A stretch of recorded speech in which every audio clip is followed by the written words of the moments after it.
Ciao a tutti e bentornati al Sim Club. È stato un mese turbolento, ma finalmente siamo online con un nuovo video in cui impareremo i rudimenti delle virate. Se non lo avete già fatto, guardate anche i video precedenti, specialmente quello sull'effetto comandi, effetti che ovviamente ci accompagneranno in qualsiasi manovra dell'aeroplano. Come al solito iniziamo con un breve accenno di teoria. Sappiamo che l'aereo in volo livellato produce una forza chiamata portanza, uguale ed opposta alla forza peso. Molto semplicemente, un aereo vira perché indirizziamo una parte di questa portanza a livello orizzontale. Come? Inclinando le ali. Iniziamo con piccole virate di circa 10-15 gradi di bank. Piccole virate richiedono piccole correzioni e quindi all'inizio è un po' più semplice. Sì, ma come riconosciamo i 10 gradi di bank? Stiamo volando in VFR, sappiamo che il nostro strumento principale è l'orizzonte esterno. Ovviamente all'inizio è molto difficile riconoscere le varie inclinazioni semplicemente guardando fuori. Ci aiuteremo quindi con l'orizzonte artificiale, che è posto nel pannello strumenti di fronte a noi. Come probabilmente già saprete, le prime tre tacche bianche a sinistra e a destra dello strumento indicano ognuna 10 gradi di bank. Quindi, se vogliamo fare una virata a 15 gradi, dovremo portare la freccetta gialla di riferimento tra la prima e la seconda lineetta bianca. Agiamo quindi sul volantino, considerando gli effetti secondari di questa manovra. Sappiamo già che dovremo utilizzare il timone per contrastare l'imbardata inversa e mantenere il volo coordinato. Se vi ricordate, ci aspettiamo anche un secondo effetto, ovvero l'aereo inizierà a scendere. Questo avviene perché la portanza non è più perpendicolare alla forza peso. Essendo obliqua, la componente verticale sarà ridotta e dovrà essere ripristinata cabrando leggermente, dando un po' di potenza o entrambi, a seconda della velocità a cui ci troviamo e che vogliamo mantenere. Ma veniamo alla cosa più importante. Essendo la portanza adesso obliqua, avrà anche una componente orizzontale, più o meno grande a seconda dell'angolo di bank, ed è quella che spingerà l'aereo dalla parte dove abbiamo inclinato le ali, facendolo virare. Eccoci qua, quindi adesso siamo a circa 15 gradi di bank, stiamo mantenendo più o meno bene i 1000 piedi. Adesso prendiamoci il nostro riferimento esterno, quindi come vedete la cappottatura del motore è più o meno tangente alla linea dell'orizzonte. Questo è il nostro riferimento principale. Quando vogliamo iniziare una virata di 15 gradi a sinistra, posso andare automaticamente a prendere questo riferimento. Questo ovviamente sul 152 e ovviamente a questa velocità che è di circa 90 nodi. Durante la virata poi darò delle fugaci occhiate all'interno del pannello degli strumenti per controllare che effettivamente sto mantenendo i 90 nodi, i 15 gradi di bank, i 1000 piedi e così via. E ovviamente anche la prua a cui sto virando. Adesso proviamo ad invertire la virata, andiamo a 15 gradi a destra. Passando al centro dovrò rilasciare la trazione sul volantino e passando a destra ancora di nuovo trazione sul volantino e il piede questa volta che preme verso destra. 15 gradi. Adesso ci prendiamo riferimento perché vediamo che a destra non dovrò più mettere la cappottatura tangente all'orizzonte, ma bensì stare all'incirca 2 dita sotto l'orizzonte. Perché avviene questo? Perché siamo seduti a sinistra della linea dell'asse longitudinale dell'aeroplano e quindi subiamo quello che si chiama errore di parallasse.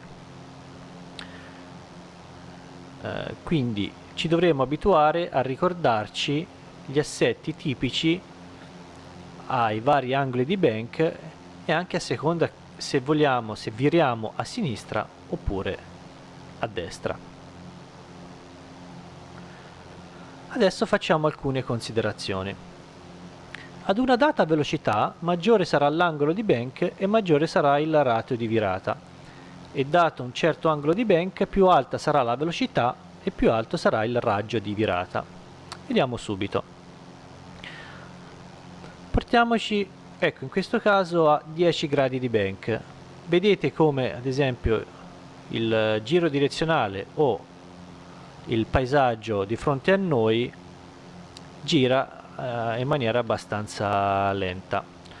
Portiamoci adesso a 30 gradi di bank. Ovviamente dovrò aumentare la pressione sul pedale e la trazione sul volantino. Ci portiamo a 30 gradi di bank e vediamo subito come il paesaggio di fronte a noi gira in maniera più veloce. Stessa cosa ovviamente sul giro direzionale nel pannello strumenti. Ci prendiamo di nuovo il nostro riferimento di assetto e io posso continuare a mantenere questo assetto fino a quando non finisco il carburante e l'aereo continuerà a virare stando a 1000 piedi e a 90 nodi. Perfetto. Alleniamoci adesso a terminare la virata ad una prua prefissata. Proviamo ad esempio la prua est. Come per le salite e le discese dovremo anticipare questa manovra. Di quanto? La regola in questo caso è dovrò anticipare di un numero di gradi pari alla metà dell'angolo di bank. Quindi se io sto virando a 30 gradi di bank dovrò anticipare di 15 gradi. In questo caso quindi prua 0,75.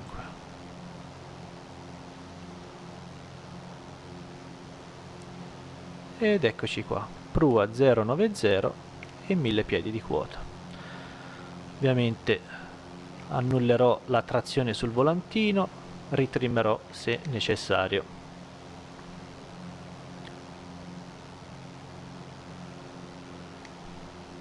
Un piccolo trucco è se vedete che state oltrepassando la prua assegnata perché siete stati lenti o nel livellare o per qualsiasi altro motivo, vi potete aiutare con una leggerissima, dolcissima pressione sul pedale opposto. Quindi se state virando a destra, il premere sul pedale di sinistra vi aiuterà a bloccare un po' la prua e quindi potete ovviare ad un eventuale ritardo o, come si dice in gergo, di overshootare la prua assegnata. Esercitatevi quindi sulle virate, prendete i vostri riferimenti sull'orizzonte a diversi angoli di bank, magari diverse velocità, sinistra, destra, ed esercitatevi anche, una volta che vi sentirete confidenti nel fare le virate, ad associare alle virate anche le salite e le discese. Questo è molto importante per migliorare la vostra coordinazione e per farvi diventare naturali le correzioni dovute ai vari effetti che si vengono a creare appunto virando, salendo, scendendo, eccetera. Prima di salutarvi però vorrei introdurre un ultimo concetto, ovvero quello delle virate standard. La virata standard è per definizione quella in cui l'aereo ha un cambiamento di prua di 3 gradi al secondo. Vediamo, iniziamo una virata e noi possiamo riconoscere questi 3 gradi al secondo tramite una formulina. Noi possiamo ricavare l'angolo di bank necessario, però questa la vedremo nel corso IFR. Al momento ci possiamo aiutare col virosbandometro che è lo strumento in basso a sinistra, quello con la sagomina dell'aeroplano. Quando noi inclineremo l'aeroplano fino a portare l'ala allineata con la palettina, con la tacchettina come è in questo momento, e utilizzeremo il timone per portare la pallina al centro, noi sappiamo che siamo in una virata coordinata standard, quindi 3 gradi al secondo, e quindi vuol dire che per fare 360 gradi a questo angolo ci vogliono 2 minuti. Questo è molto importante durante gli FR, durante il VFR non così tanto, però è importante vedere come la virata standard alla velocità di 90 nodi è di circa 13 gradi. Questo ci servirà per le nostre virate standard quando faremo le navigazioni o qualsiasi altra cosa. In generale si può arrotondare a 15 gradi, che è un buon riferimento per gli aeroplani di aviazione generale.